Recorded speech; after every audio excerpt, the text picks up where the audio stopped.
Hello മച്ചാന്മാരെ, നമ്മളൊരു traditional മീൻപിടുത്തമാണ് ഇവിടെ കാണിക്കാൻ പോകുന്നത്. എങ്ങനെ നമുക്ക് എളുപ്പത്തിൽ മീൻ പിടിക്കാം.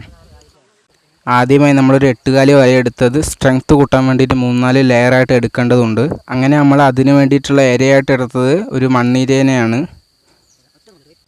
അങ്ങനെ നമുക്കൊരു ഇരയെ കിട്ടിയിട്ടുണ്ട്. ഈ ഇരേനെ നമ്മളെടുത്ത് ആ 8 കാലി വലയുടെ തുമ്പത്തായിട്ട് യോജിപ്പിക്കേണ്ടതായിട്ടുണ്ട്. അങ്ങനെ നമ്മൾ യോജിപ്പിച്ചിട്ടുണ്ട് കേട്ടോ. ഇനി നമുക്ക് വെള്ളത്തിൽ ഇട്ട് നോക്കാം, കിട്ടുമോ ഇല്ലയോ നമുക്ക് നോക്കാം ഗൈസ്. അങ്ങനെ നമുക്ക് ആദ്യം തന്നെ ഒരു മീൻ അടിച്ചിട്ടുണ്ട്.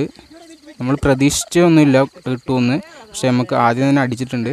ആദ്യം കിട്ടിയ മീനിൻ്റെ പേരെന്ന് പറഞ്ഞാൽ കല്ലൻ കേറ എന്നാണ് നമ്മുടെ നാട്ടിൽ പറയുന്നത്. നിങ്ങളുടെ നാട്ടിൽ എന്താ പറയുന്നത് നമുക്കറിയത്തില്ല, അത് നിങ്ങൾ കമൻറ്റ് ചെയ്യണം. നമ്മളങ്ങനെ അതിനെ റിലീസ് ചെയ്ത് വിട്ടിട്ടുണ്ട് കേട്ടോ, കൊല്ലുമൊന്നും ചെയ്തിട്ടില്ല. പിന്നെ നമ്മൾ ഇട്ട് നോക്കി, കിട്ടിയില്ല. പക്ഷേ നമുക്ക് പിന്നീട് ഇട്ടപ്പോൾ കുറച്ച് വലിയ മീനിനെ കിട്ടി. നേരത്തെ ചെറുതാണെങ്കിൽ ഇപ്പോൾ കുറച്ച് വലുതാണ് കിട്ടി. കാരണം നമ്മൾ കുറച്ചും കൂടി സ്ട്രെങ്ത് ആക്കിയിട്ട് വീണ്ടും ഒന്ന് നമ്മൾ എന്താ